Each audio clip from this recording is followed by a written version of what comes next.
Hi everybody, I'm very happy to welcome you here on board of our dynamic live webinar today. And as you can see, we are literally on board because we're at this beautiful location, the Morgenster, a sailing ship docked here at the Maritime Museum in Rotterdam. My name is Samantha Coleridge and I'll be your anchor today throughout this whole exciting life journey. And we have a special program for you today. Another thing, you can ask your questions. Most of you will probably look at this stream through YouTube. If you have a question for one of our guest speakers, please put your name and location in the comment box below and send it to us. Please interact with us today. We would love you to. And the subject today hardly needs any introduction, right? In the midst of the crisis we're currently in, there has been a bigger crisis going on for way too long. No surprises there. It's plastic pollution. It's terrorizing our waters and therefore water life, food chains, including our own, etc., etc. Today we have three interesting guest speakers with us who've had the pleasure of welcoming earlier this year during our talk show, Plastic Soup, right here at the museum. Each of them has something very interesting to tell us about the innovative maritime solutions they are part of or working on to help clear our waters from plastic. All maritime solutions you'll see today are quite diverse in appearance and appliance. We're very curious to hear their updates and hear what they're working on. So let's get started. My first guest, as you can see here, is here on behalf of the river team of the Ocean Cleanup and will specifically tell us more about intercepting plastics in the rivers before it gets to the ocean. I'd like to welcome Head of Business Development of the Ocean Cleanup, Carlo Wesseling.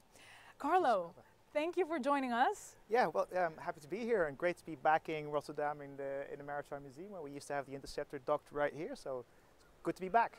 Indeed, indeed. And she was indeed here where we are standing right now. Exactly. And she was supposed to leave to Dominican Republic. Ah, and she did. She did leave. Yeah. Well, we have a little clip for you guys to watch. Let's start a clip.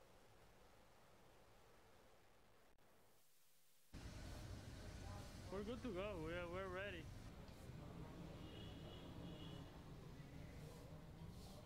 Okay. Let's go.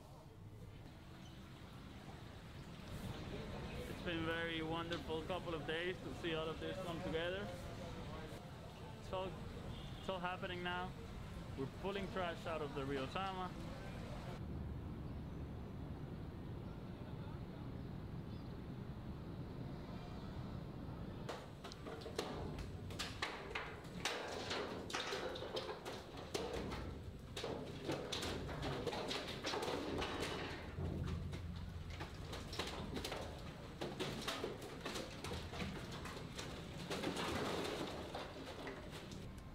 Again, I'm very happy.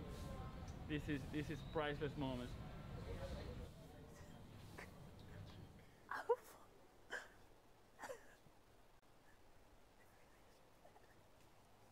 Guys, there's some water on my head, so Carlo is helping me to get rid of it.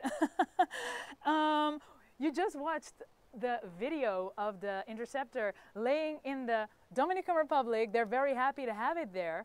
What was the process like from getting the Interceptor from here, this harbor, all the way to the Dominican Republic? Because there was Corona, pandemic, all that kind of stuff. Yeah, she's so number 4, that's what she's called. She's had a great adventurous life till now, even before she came to Rotterdam. We built her here in the Netherlands as one of 3.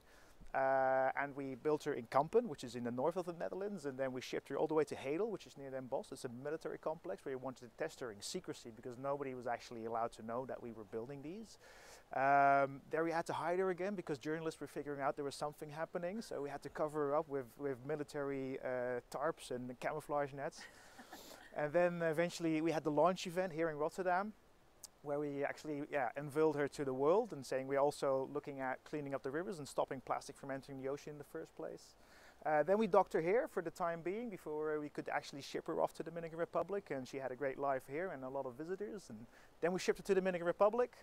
Then we were about to install her and we had the anchors in place and everything was there, but then Corona hit the world and everything came to a grinding halt also in the Dominican Republic. So we had to wait for quite some time until the lockdown was over there and our crew could go back and install her. And then after she was installed and we were starting to collect plastic, Storm Laura hit the Dominican Republic, creating massive floods of water hyacinths. So we got into a little trouble there. Wow. So now she's docked to wait for the next 2 storms, and then after those storms are gone, hopefully next week we'll put her back on its anchors and start collecting plastic again. Oh wow. Yeah. And for our first timers today, in case you're not familiar with the Interceptor, we have a little clip to show you how she works. Meet the Interceptor.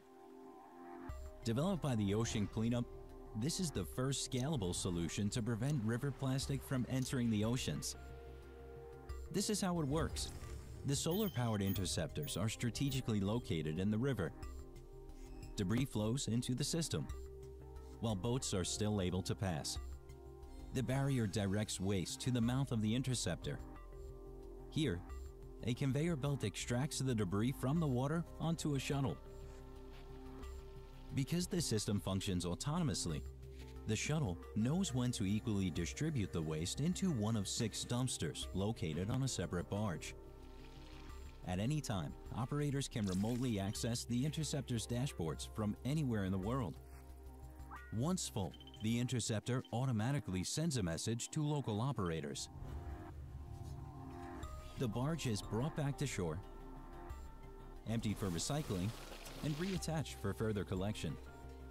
At top performance, the Interceptor can extract up to 100,000 kilograms of trash per day. Working together with governments and private companies, we aim to tackle these 1,000 most polluting rivers in 5 years' time, helping us to close the tap and achieve our goal of ridding the world's oceans of plastic. Find out how to help at theoceancleanup.com. So yeah, that was the little graphic informational clip about the Interceptor.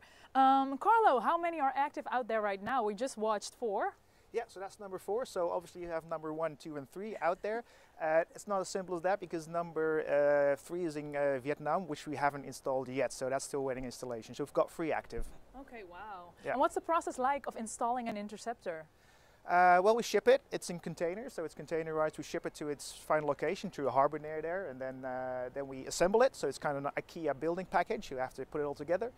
Then obviously you need to test it. Then we bring it to its final location. We tug it there, or we push it there because it doesn't have an engine.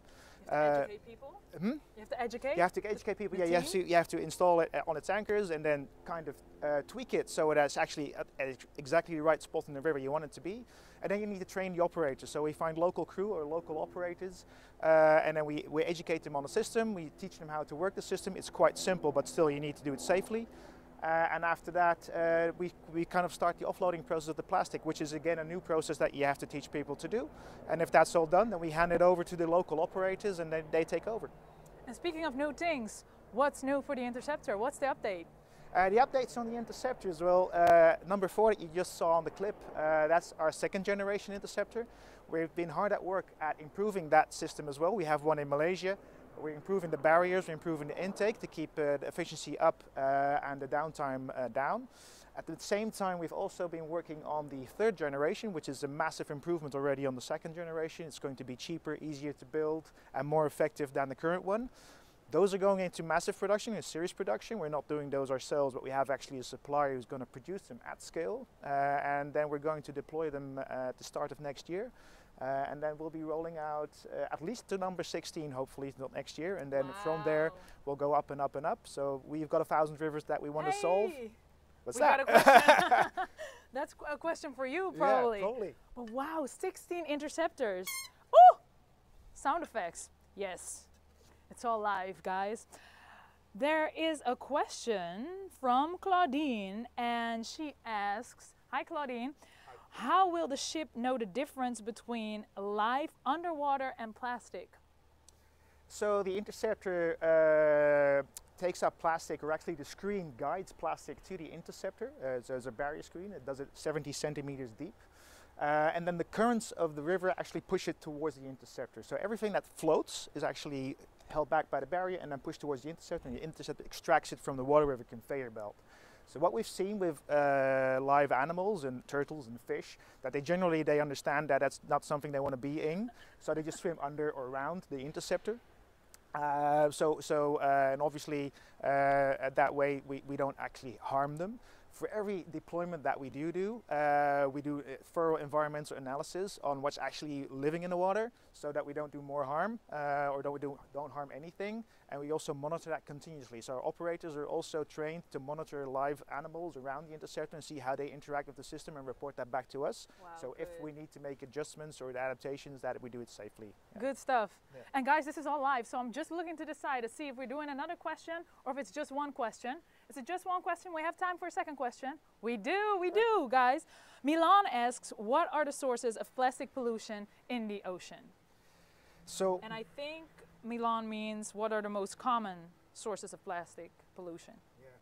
So in the ocean, there's a lot of plastic, as you know, that's what we're talking about. Most of that plastic comes from the rivers. So also some plastic coming from fishery or from shipping or for aquatic farming. But most of it, up to 90% or 80%, depending on which resource you see, comes actually from the rivers, from the bigger cities where people live around the rivers and everything is discharged there. So. Thank you so much, Carlo. You're more than welcome. That were the questions for Carlo.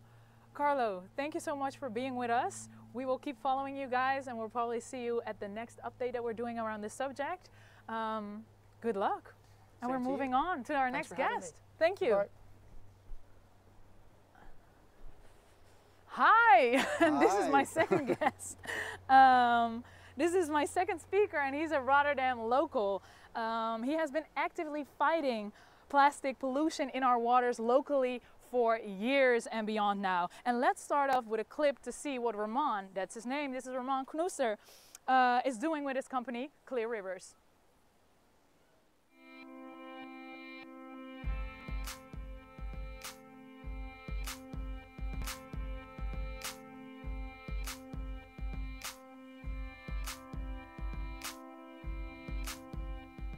So we're here at the Recycle Park Rotterdam. So what we're doing here is not only the retrieval of the plastics, but also the recycling and the reuse of these plastics into something new and durable, and that even supports the ecosystem.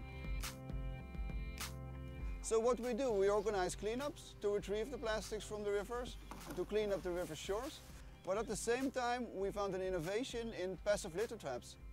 So the plastics is caught within our litter traps, and in that way it's very easy to get the plastics, to bring it to the sorting and recycling facility, and to reuse these plastics for recycling.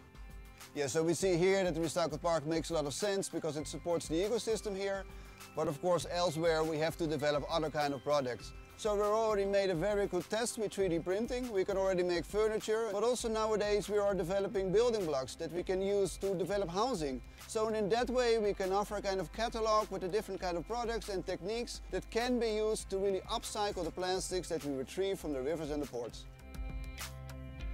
Well, we really have to educate the next generation to work on this issue on a professional level, to make them aware, but also to teach them that this is a real issue, but that they can also make the difference themselves.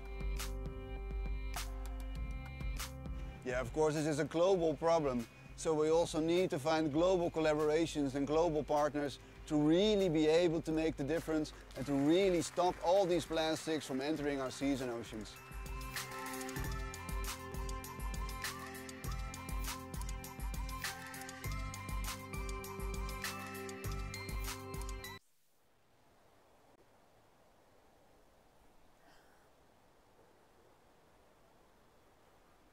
So you just saw it in the video.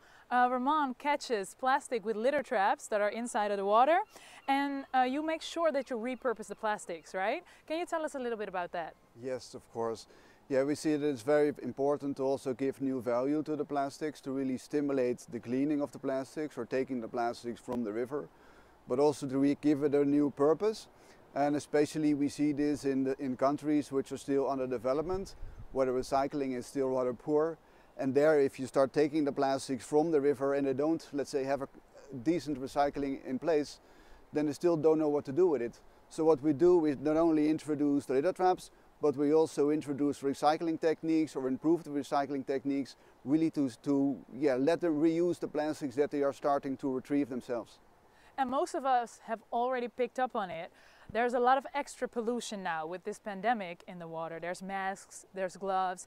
Do you notice that that's a big part of your daily catch right now? Yeah, unfortunately, masks and gloves are, let's say, a part of what we find in our litter traps. But also, strangely enough, we find the packaging of cleaning materials. So we find the containers, for example, from soap. And for me, that's really weird. I mean, I understand that hygiene is currently more important than maybe the environment. But for me, that's also really shocking that people take care of their environment and take care of their hygiene. But at the same time, they're still dumping these packaging materials, in the waterways. Luckily we are taking them out, but hopefully people will become more conscious about the impact of that. And can you still repurpose those things the same way? I mean, like masks, gloves, I don't know. Yes. The packaging, probably you recycle that the same way as normal plastic, but what about masks and gloves? Yeah, masks and gloves, unfortunately, they're not good recyclable. Especially the single-use masks, they're horrible, and all we can do is just burn them, bring them to the incinerator. What a waste. And obviously we want to change people's behavior when it comes to throwing away plastic or throwing stuff on the street so it doesn't blow into the water. But today we're talking about maritime solutions and recycling and repurposing. What is new with recycling, repurposing, but what is new for Clear Rivers? There's a lot going on, fortunately. So we're starting with 5 new litter traps, 5 litter trap implementations within Europe. We're implementing 4 new in Asia, and we're implementing 1 new in Africa now. And we're also redeveloping the new products that we can make with recycled plastics. So we have improved our litter trap design. So this is our passive litter trap. Cool. We have completely renewed the design. And you color coordinated that, I see. Yes, yes, it's a matching color. And also we made it more easy to transport. So this is a system which is very affordable, it's low budget, and even we can fit this just into a shipping container, and in that way we can literally implement it everywhere where it's needed. And then we're also making new circular products. So we already developed building materials with the recycling plastics. So you're planning to build stuff with this? Yes, definitely, yeah. Cool. Yeah, especially in the conditions where the housing situations is poor, the plastic pollution is really high. So there also, if we can show people that if they treat their waste well, they can actually start to build their own houses and improve their own housing system. That would also really stimulate them to recover their plastics and recycle those plastics to improve their own living environment. And the last and final project I want to show you, it's what we call our blue and green project. It's also matching colors again. And what we're doing now is we're not only sorting the plastics by its kind, but also now within different colors. And with the different colors, we also now are going to launch products which are specifically blue and green, which are going to be very aesthetically as well. So we can really show the beauty of recycling plastics into these valuable new products. Yeah, because that was my question. Like, that would cost more time and money to like color pick them and color coordinate them. Why is that interesting for you guys to do with recycled plastic? To really show the potential of recycling plastic pollution, but also to, in a way, show the beauty of what we can do with recycled plastics.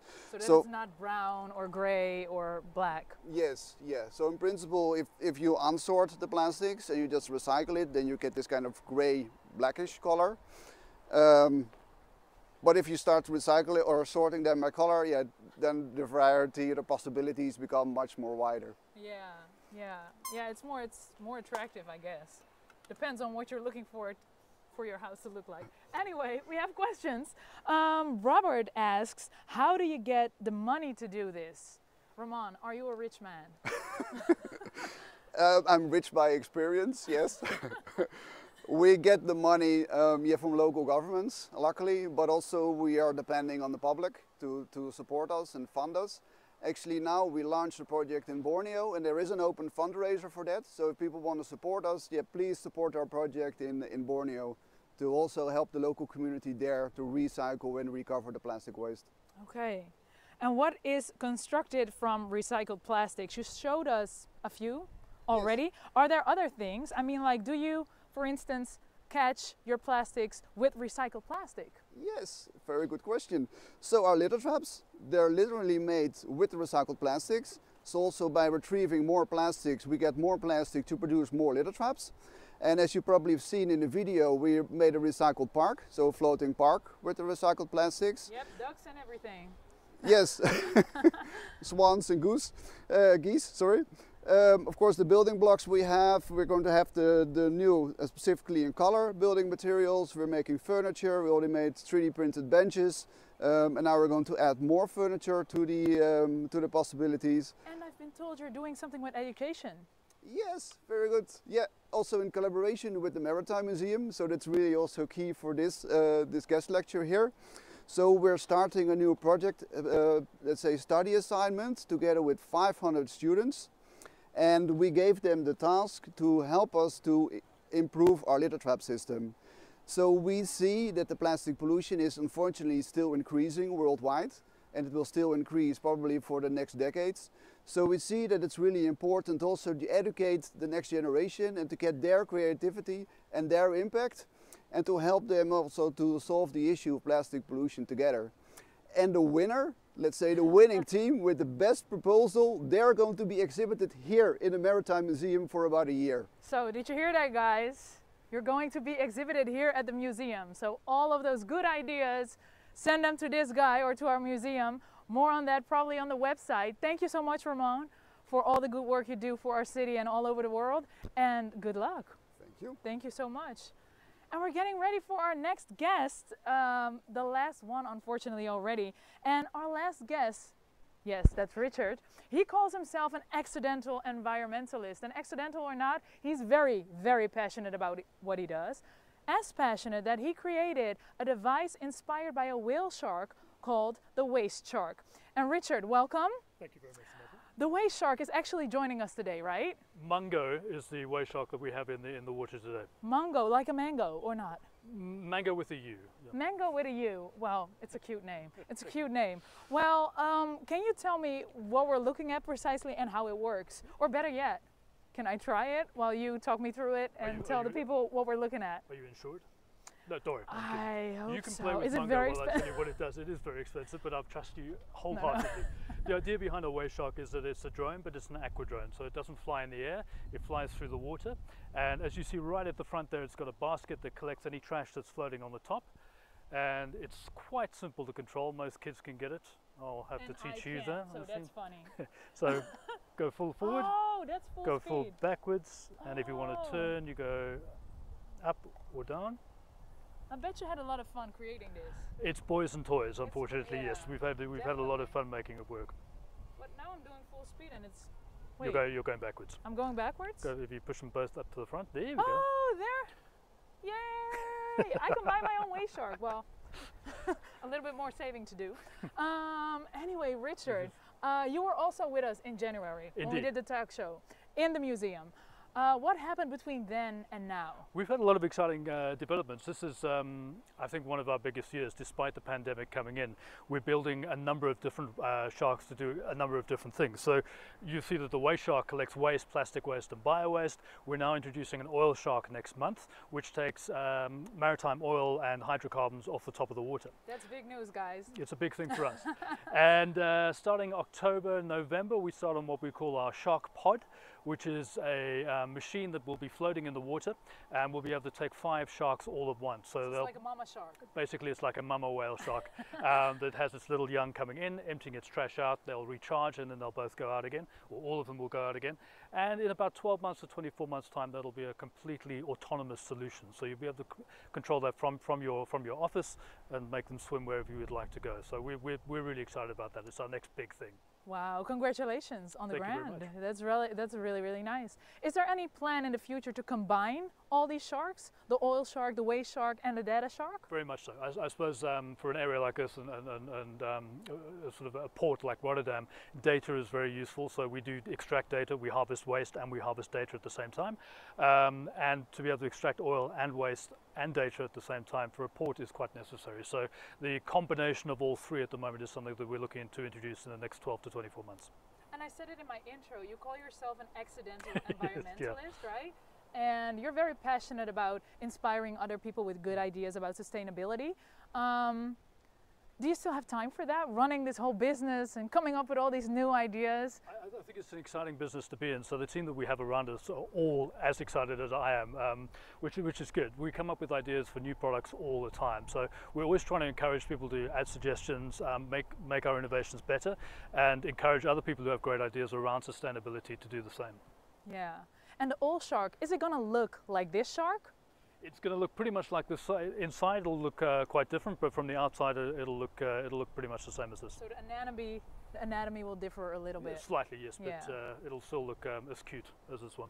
And just basic, it will take in water, take the oil out. Take the oil off the top, yep. store the oil in the back, and then spit out the water again. Spit out the fresh water back into the water. That's amazing. That's amazing. I hope you guys send in some questions. So let's see what we can fish out of the water. Here it comes. Woo! There it goes. Me and my sound effects all day, every day. Richard, we have a couple of questions. Somebody is asking, can it get clogged, and what do you do when that happens? It's got a little sensor on it that'll tell you if it is clogged, and then it'll come back in and you can unclog it. But it gets to a point where it does get full. Obviously it's there to catch stuff, and it has to get full at one stage. So you either bring it back in manually when it is clogged. Manually, so you have to get in the water, get the No, sorry, you can bring it in manually, okay. Or it'll come home on its own, okay. Depending on whether you have an autonomous version or a manual one. But no, we don't get clogged as such where it stops working, but it gets clogged to the point where it can't take any more trash. Where it's full. When it's full. Yeah. What's the radius of the waste shark? Can you use it like They'll swim. everywhere? So yeah, we built it very small. I always call it the Goldilocks of the, you know, the three bears, yep. Too little, too big, too small. This one's right in the middle. It's the Goldilocks of size. So it can get into small areas like this. It can get under jetties, but at the same time it can cruise for 12 kilometers a day to be able to go up and down but I mean, canal at systems. what point won't the remote work anymore? 5 kilometers is the 5. That's a decent. Normally it's too far for most people because you can't see 5 kilometers. Well, but the ability to bring it back is but it has a screen. I was a witness. It has a screen. And we have one last question, Richard. What makes you remain hopeful and motivated when it seems that people become more reckless every day and keep throwing things into nature or in the city or in the water? I think what keeps me motivated is speaking to people like this and being involved in we're only part of the solution. There are a lot of other solutions out there. Human nature is very hard to change, and it's very hard to change worldwide, and a lot to do with education. So I'm hoping that people see what we're doing, what Ocean Cleanup is doing, what Clean Rivers is doing, and that brings awareness to how they dispose of their trash. But I don't think it's going to solve the problem entirely. So we need people like us to be out there and catch it before it gets worse. Thank you, Richard. With that last question, we have unfortunately come to the end of this webinar today, and like the tides, we will keep rolling up on you with interesting and important topics, updates and innovations. Thank you so much for watching us. Thank you for your questions. Thank you to our whole production crew. Thank you to the Morgenster, and yeah, thank you at home again for your questions. That was really cool, and taking us out on a cheerful note, starting the Maritime Festival here at the museum harbor is some music. See you next time.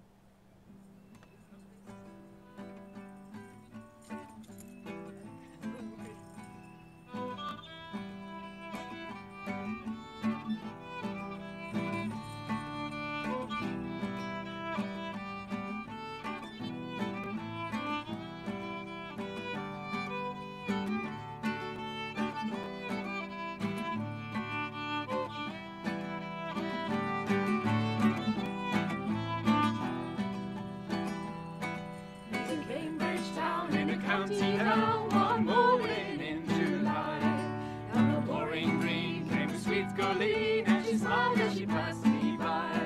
She looked so neat from her 2 white feet, with a sheen of her nut brown hair. She had a coaxing elf, had to shake myself to make sure I was standing there. From Bantry Bay up to Derry Quay, and from Galway to Dublin town, no maid I seen like the sweet girlie that I met in the county. And I gazed with a feeling queer, and I said I to a passerby, who's the maid with the nut brown hair. He smiled at me, and with pride said he, that's